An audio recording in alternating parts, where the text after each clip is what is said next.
Students, उम्मीद करते हैं कि आप खैरियत से हैं। मैं हूं आपका टीचर अब्बास अली और ये है बायोलॉजी की क्लास। हमारे इस सेशन का टॉपिक है introduction to biology and its branches. तो चलिए क्लास शुरू की जाए। स्टूडेंट्स, सबसे पहले समझते हैं कि बायोलॉजी क्या है। What is biology? तो biology is the study of life. Biology क्या है? लाइफ की स्टडी यानी जिंदगी की स्टडी, यानी लिविंग ऑर्गेनिजम्स की स्टडी का नाम बायोलॉजी है। बायोलॉजी दो अल्फाजों से मिलकर बना है, bio and logy. Bio means life, logy means study. So biology is the study of living organism, यानी तमाम जिंदा जानदार चीजों के बारे में पढ़ना बायोलॉजी के अंदर आता है। बायोलॉजी के तीन मेजर डिविजन्स आते हैं, zoology, botany and microbiology. Again बात करते हैं कौन से तीन डिवीजन है, ज़ूलॉजी, बॉटनी और माइक्रोबायोलॉजी। सबसे पहले बात करते हैं ज़ूलॉजी की। तो अल्फाज ज़ूलॉजी भी दो अल्फाज से मिलकर बना है, जू एंड लॉजी। जू का मतलब यहाँ पर आ जाता है animals. So zoology is the study of animals. Animals के बारे में पढ़ना, उनके स्ट्रक्चर्स, उनके फंक्शंस, उनकी बॉडी स्ट्रक्चर के बारे में पढ़ना कहाँ आ जाता है? ज़ूलॉजी के अंदर आ जाता है। इसके बाद आती है botany. Botany is the study of plants. तमाम प्लांट्स के बारे में पढ़ना, उनका स्ट्रक्चर कैसा है, वो कैसे काम करते हैं, उनके बॉडी पार्ट्स के क्या क्या फंक्शंस है, तो ये तमाम चीजें। Microbiology is the study of micro organisms. It is the study of all those organisms which can not be seen by our naked eyes. हम अपनी आंखों से जिनको नहीं देख सकते हैं, वो तमाम लिविंग ऑर्गेनिजम्स के बारे में पढ़ना बायोलॉजी के अंदर आता है, माइक्रोबायोलॉजी के अंदर आता है। फर्दर भी इसकी कुछ ब्रांचेस हैं बायोलॉजी की। ये तो तीन मेजर डिविजन्स होगा ना, इसके बाद भी फर्दर इसकी ब्रांचेस हैं बायोलॉजी की। तो इसके बाद अगली ब्रांच की हम बात करते हैं जो ब्रांचेस ऑफ बायोलॉजी के अंदर आता है। ये तीन डिविजन्स थे बायोलॉजी के, और अब जो हम बात करने जाएंगे वो बायोलॉजी की ब्रांचेस के बारे में बात करेंगे। तो सबसे पहले हमारे पास ब्रांच आती है स्टूडेंट्स मॉर्फोलॉजी। मॉर्फोलॉजी के अंदर हम क्या पढ़ते हैं? Study of external structure. Body का एक्सटर्नल स्ट्रक्चर जब हम पढ़ रहे हैं तो हम उसकी मॉर्फोलॉजी पढ़ रहे हैं। दूसरी ब्रांच हमारे पास आती है एनाटमी। एनाटमी के अंदर हम इंटरनल स्ट्रक्चर के बारे में पढ़ रहे हैं, यानी बॉडी ऑर्गन्स वगैरह। तो ये तमाम चीजों के बारे में जब हम पढ़ रहे हैं तो हम एनाटमी के अंदर पढ़ रहे हैं। हमने दो ब्रांचेस के बारे में बात करी, मॉर्फोलॉजी और एनाटमी। इसके बाद हमारे पास आती है सेल बायोलॉजी। अगेन सेल हमारे पास जो है ना, वो स्मॉलेस्ट यूनिट होता है किसी भी लिविंग ऑर्गेनिज्म का। जैसे मैटर का एटम होता है, इसी तरह से स्मॉलेस्ट लिविंग यूनिट जो है वो हमारे पास सेल है। तो सेल के बारे में पढ़ना, उसके ऑर्गेनेलीज के बारे में पढ़ना कहाँ आ जा होता है? सेल बायोलॉजी के अंदर आ रहा होता है।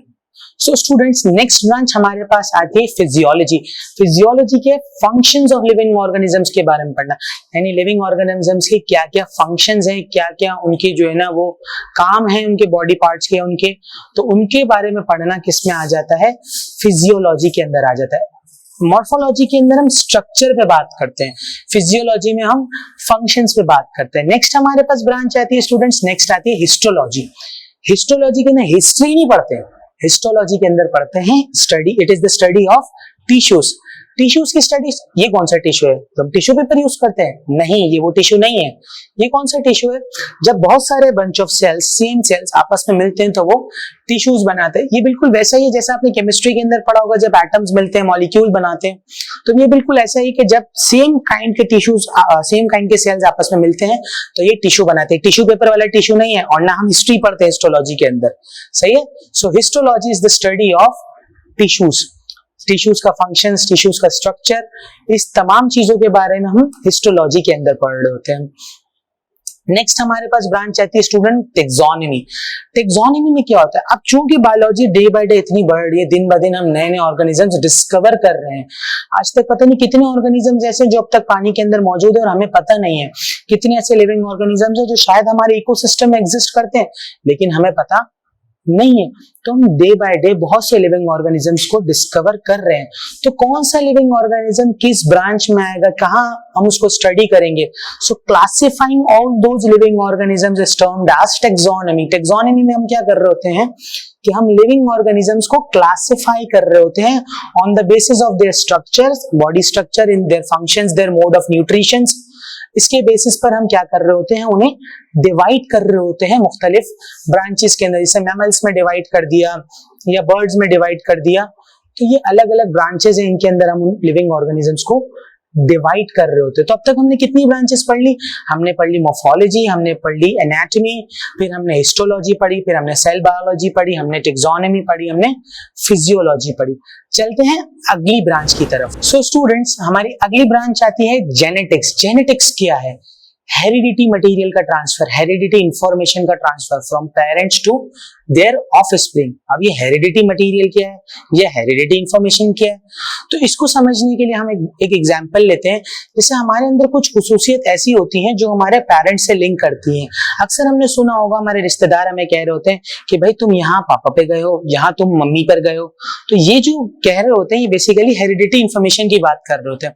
हमारी आंखों का कलर, हमारी पसंद नापसंद, हमारी स्किन का कलर, हमारी हाइट, हमारा वेट, तो कहीं ना कहीं ये सब चीजें जो है ना हमारा हेरिडिटी में आ रही होती है और हेरिडिटी ट्रांसफर हो रहा होता है। तो क्या genetic information from parents to their offspring. तो ये तमाम चीजें हम किसके अंदर पढ़ रहे होते हैं? ये तमाम चीजें हम जेनेटिक्स के अंदर पढ़ रहे होते हैं। जेनेटिक्स के बाद हमारे पास अगली जो ब्रांच आती है वो आती है एम्ब्रियोलॉजी। एम्ब्रियोलॉजी क्या होता है? पहले समझते हैं एम्ब्रियो क्या होता है, फिर समझ आएगी एम्ब्रियोलॉजी क्या होता है। क्योंकि एम्ब्रियोलॉजी क्या है? Study of embryo, structure and functions of embryo. Embryo क्या है पहले ये समझते हैं। होता क्या है कि जब भी कोई लिविंग ऑर्गेनिज्म जो है ना इस दुनिया में आ रहा होता है, या इस दुनिया में आने से पहले की हम बात करते हैं, उसके डेवलपमेंटल स्टेजेस होते हैं। तो वो क्या होता है, वो एक खास लिविंग और एक खास जो है ना वो चीज के अंदर होता है। जैसे इसकी और अच्छी मिसाल ले लेते हैं कि दो बंच ऑफ सेल्स आपस में मिलते हैं, वो सेल्स मल्टीप्लाई होते हैं तो वो एक लिविंग ऑर्गेनिज्म बनता है। दो सेल्स आपस में मिलते हैं, male and female sex cells आपस में मिलते हैं तो वो एक जाइगोट फॉर्म करते हैं। फिर वो जाइगोट से एक एम्ब्रियो बनता है, और वो एम्ब्रियो पूरा लिविंग ऑर्गेनिज्म किस तरह से बनता है, वो एक सेल से वो पूरा लिविंग ऑर्गेनिज्म कैसे बनता है, तो उस तक के सफर को हम एम्ब्रियोलॉजी के अंदर पढ़ लेते हैं। कौन कौन से डेवलपमेंटल स्टेजेस होते हैं, क्या क्या स्ट्रक्चर आते हैं, कौन सा टाइम में कौन सा स्ट्रक्चर डेवलप होगा बॉडी का, तो ये तमाम चीजें हम उस एम्ब्रियोलॉजी के अंदर पढ़ रहे होते हैं। तो हमने अब तक बात कर ली जेनेटिक्स के बारे में, अभी हमने बात करी एम्ब्रियोलॉजी के बारे में। नेक्स्ट ब्रांच हमारे पास स्टूडेंट्स आती है एनवायरमेंटल बायोलॉजी। अभी एनवायरमेंटल बायोलॉजी क्या है? तो environmental biology is the study of living organisms and non-living organisms and their relationship with the environment। यानी living और non-living organisms के बारे में तो पढ़ रहे हैं, क्या पढ़ रहे हैं? उनका रिलेशनशिप एनवायरमेंट से कैसा है, तो उसके बारे में हम स्टडी कहाँ कर रहे होते हैं? एनवायरमेंटल बायोलॉजी के अंदर कर रहे होते हैं। एनवायरमेंटल बायोलॉजी के बाद हमारे पास नेक्स्ट ब्रांच आती है स्टूडेंट्स पैलिएंटोलॉजी। पैलिएंटोलॉजी क्या होता है? होता है कि सालों पहले आपको पता होगा कि हमारे पास डायनासोर्स मौजूद थे, या और भी बहुत से जो है ना हमारे पास ऐसे प्लांट्स और एनिमल्स मौजूद थे जो शायद आज नहीं है। तो उन प्लांट्स और एनिमल्स के बारे में पढ़ना, डेड एनिमल्स एंड प्लांट्स के बारे में पढ़ना या फॉसिल्स के बारे में पढ़ना, ये पैलिएंटोलॉजी के अंदर आएगा। आपने देखा होगा कुछ बायोलॉजिस्ट ऐसे होते हैं जो डायनासोर्स के बारे में पढ़ रहे होते हैं, उनका स्ट्रक्चर क्या रहा होगा, उनकी बॉडी कैसी रही होगी, तो कौन सी बोन का काम क्या होगा। तो ये तमाम चीजें जो हमें डेड लिविंग ऑर्गेनिजम्स मिल रहे होते हैं, प्लांट्स हो, एनिमल्स हो, या जो फॉसिल्स मिल रहे होते हैं उनको, उनके बारे में स्टडी करना पैलिएंटोलॉजी के अंदर आता है। अगली ब्रांच के बारे में बात करते हैं। सो स्टूडेंट्स, अगली ब्रांच की तरफ चलते हैं। सो अगली ब्रांच हमारे पास आ रही है बायोटेक्नोलॉजी। अब ये बायोटेक्नोलॉजी क्या चीज है भाई? सो बायोटेक्नोलॉजी क्या है? बायोटेक्नोलॉजी के अंदर हम क्या करते हैं कि जीन्स को मैनिपुलेट करते हैं और उसकी स्ट्रक्चर और उसके जो है ना वो लोकेशन को चेंज कर देते हैं ताकि हम एक डिजायरेबल कैरेक्टर अचीव कर सके। What is biotechnology? Biotechnology is study of manipulation of genes, structure of genes and its location to achieve the desirable characteristics। यानी मिसाल के तौर पर अगर एक बैल की मिसाल ले लेते हैं, बैल की तो नहीं, एक भैंस की मिसाल ले लेते हैं जो दूध देती है। अब अगर हमें उसकी क्वांटिटी को राइज करना है, इंक्रीज करना है, तो वो किसी ना किसी जीन्स की वजह से उस अमाउंट में वो दूध दे रही है। जैसे इसकी और अच्छे से मिसाल ले लेते हैं कि अगर कोई भैंस दूध दे रही है, वो इतना सफिशिएंट अमाउंट नहीं है, कोई दूसरी भैंस है जो ज्यादा दूध दे रही है, तो मे बी पॉसिबल है कि उसके अंदर वो जीन्स ऐसी मौजूद हो जिसकी वजह से वो ज्यादा कैपेसिटी के अंदर दूध देने के काबिल हो। तो क्या करा जाता है, उस जीन्स को चेंज कर उस वाले के अंदर, दूसरी भैंस के अंदर पुट कर दिया जाएगा, जिसकी वजह से क्या होगा कि हमें डिजायरेबल कैरेक्टरिस्टिक्स मिल जाएगा। इसी तरह से समटाइम्स हमें प्लांट्स के अंदर चेंजेस करनी होती है to increase the amount of crops, वो क्रॉप्स बढ़ जाए, उनकी ग्रोथ बढ़ जाए, यील्ड ज्यादा हमारे पास आ जाए उस चीज की, तो इस वजह से हम क्या करते हैं, बायोटेक्नोलॉजी को यूज कर रहे होते हैं। इवन हमारे घर में जो दही आ रहा होता है, ये भी बायोटेक्नोलॉजी का बहुत बड़ा सबूत है।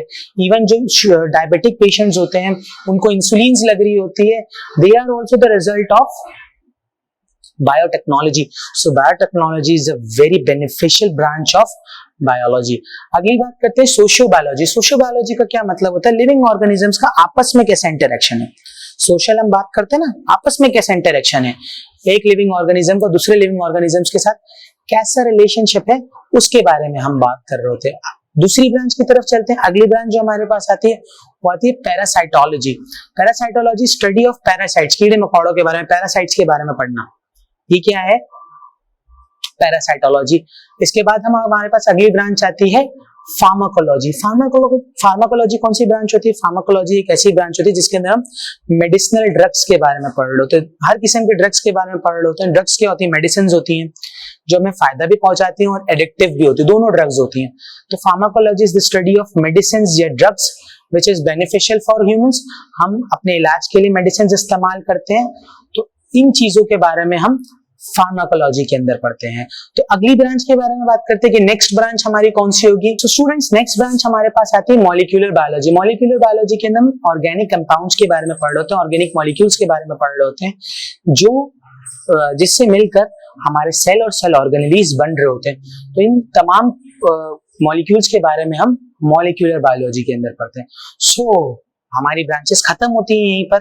बायोलॉजी की कितनी सारी ब्रांचेस हमने पढ़ी, 15 ब्रांचेस बायोलॉजी की पढ़ी और 3 डिविजन्स हमने पढ़े। सो एक क्विक रिव्यू ले लेते हैं, देख लेते हैं हमने सेशन में क्या क्या बात करी। हमने सेशन में बात करी कि what is biology. Biology is a study of life और लिविंग ऑर्गेनिज्म। फिर हमने बात करी 3 मेजर डिविजन्स होते हैं बायोलॉजी के अंदर। कौन कौन से 3 मेजर डिविजन्स होते हैं, microbiology, botany and zoology. Microbiology के अंदर हम किसके बारे में पढ़ते हैं, माइक्रो ऑर्गेनिजम्स के बारे में पढ़ रहे होते हैं। एंड दूसरी हमने किसकी बात करी, बॉटनी की। बॉटनी के अंदर हम किसके बारे में पढ़ रहे हैं, प्लांट्स के बारे में पढ़ रहे हैं।